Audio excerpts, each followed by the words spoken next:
Russia-Africa cooperation is becoming more stronger, and this is a very important event for Russia as well as for Africa.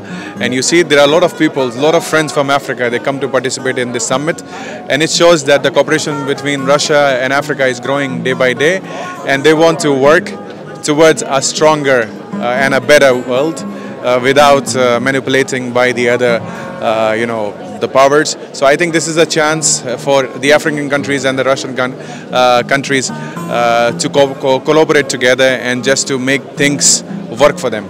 It's very natural because BRICS Alliance is an organization for civil societies, and you see a lot of representatives of civil societies, of ordinary people from all the fields, from business, from culture, from just education. We are here, civil society.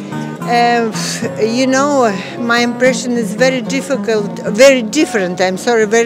from the past, because now I see the African people very beautiful, educated, intelligent, and most of all, I see the impression on your faces. You are all want to construct a new society in your countries. You want to construct, you want to make a decent life for your people and to strengthen sovereignty of your countries.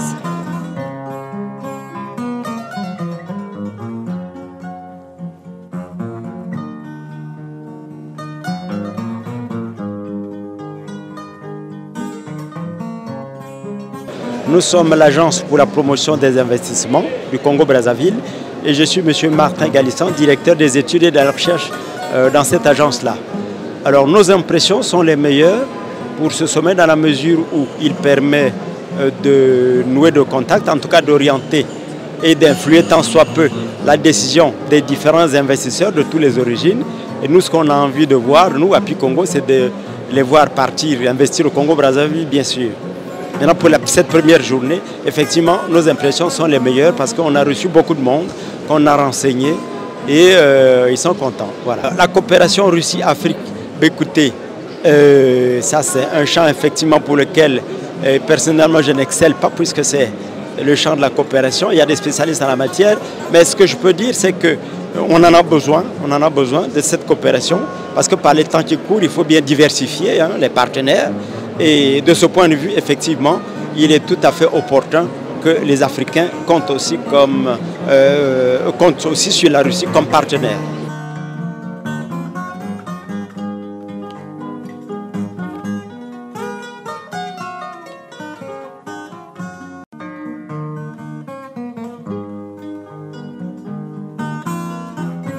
Nous accompagnons les entreprises de transformation à produire plus, à produire des produits de bonne qualité, à pouvoir vendre, exporter, etc., etc. La Russie nous offre cette opportunité de voir ce qui peut être fait entre les entreprises du Cameroun et celles russes en termes de partenariat, en termes d'accompagnement, de coaching, de joint venture, etc.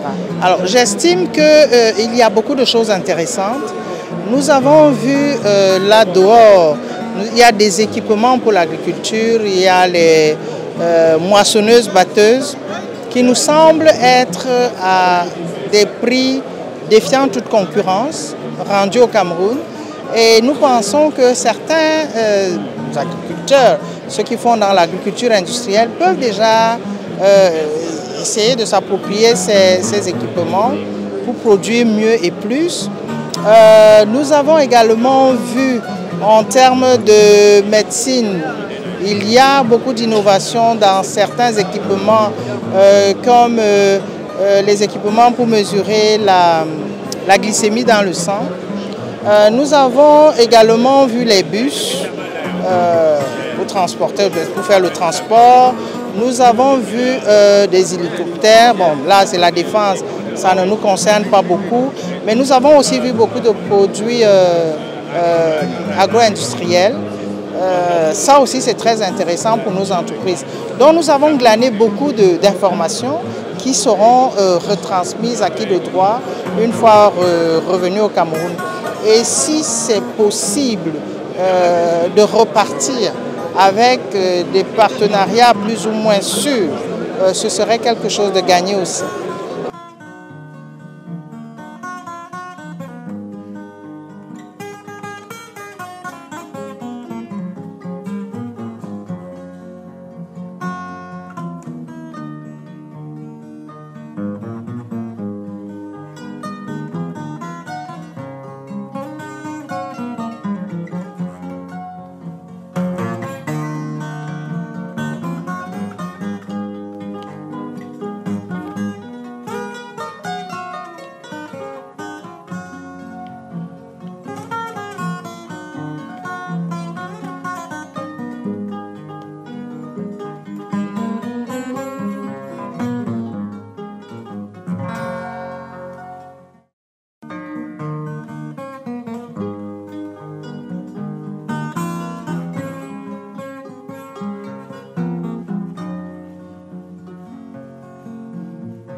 Nous sommes l'Agence nationale pour la promotion des investissements. En fait, nous représentons la RDC et nous sommes là pour promouvoir les opportunités de la RDC ici et les hommes d'affaires russes, les entreprises russes. Et la Russie elle-même est intéressée à investir en Afrique. Et voilà, nous sommes la porte d'entrée et nous sommes là pour communiquer les informations utiles et essayer de connecter les deux mondes des affaires. Concernant la RDC, on a enregistré un grand engouement des hommes d'affaires russes, tant pour ceux qui sont intéressés à investir et d'autres c'est pour le commerce, mais il y a un grand intérêt aussi dans le domaine de la culture et du tourisme. Et c'est un grand intérêt. Il faut dire aussi que la Russie a toujours été intéressée à investir en RDC, mais je pense qu'on sent qu'ils sont à un niveau où ils veulent vraiment prendre la décision de venir investir en RDC. Moi, je pense qu'il faut observer, hein. Il faut voir le contexte, il faut voir les réalités de chaque pays. Et pour ce qui nous concerne, on a déjà mis en place beaucoup de réformes qui ont été faites. Le cadre des affaires est amélioré et maintenant c'est question, parce que souvent il y a beaucoup d'intentions qui n'aboutissent pas. Maintenant on verra sur le terrain ce que ça va donner. C'est prometteur, mais à ce stade on peut encore rien dire.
Ce deuxième sommet est très intéressant. On voit la participation massive de beaucoup de pays, ce qui rend notre visite et notre participation très intéressante. Je rappelle que nous sommes APIX, Agence de promotion des investissements et des grands travaux du Sénégal, dont l'objectif aujourd'hui est de promouvoir le plus possible l'investissement de grandes entreprises multinationales au Sénégal. C'est l'objet de notre présence aujourd'hui ici. La promotion des différents secteurs, on sait qu'il y a beaucoup d'appétit, beaucoup d'orientation en tout cas et d'envie d'investir de la part du monde, vu que le Sénégal dernièrement avec ses nouvelles découvertes de pétrole et de gaz suscite beaucoup d'intérêt, beaucoup de désir.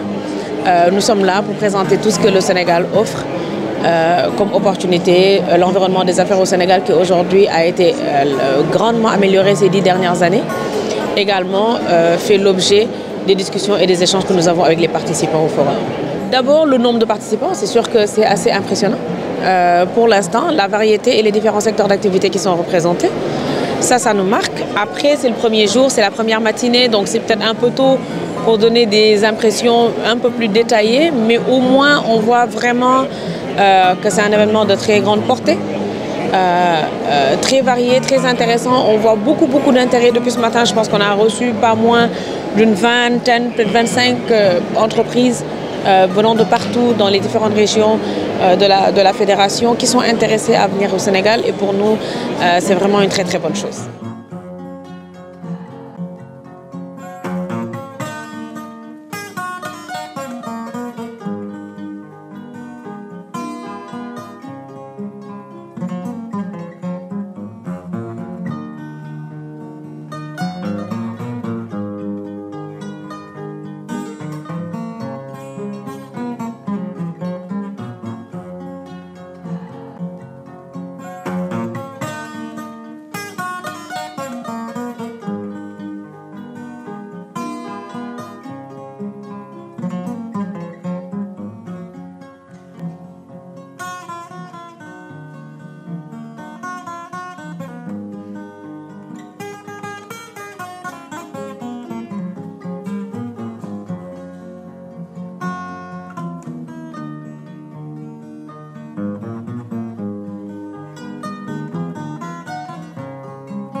My name is Samuel Yaron Sokoro. I'm coming from Tanzania. I'm the operational manager for Vegrab Organic Farming Limited. We are dealing with agriculture. We had this information from Russia.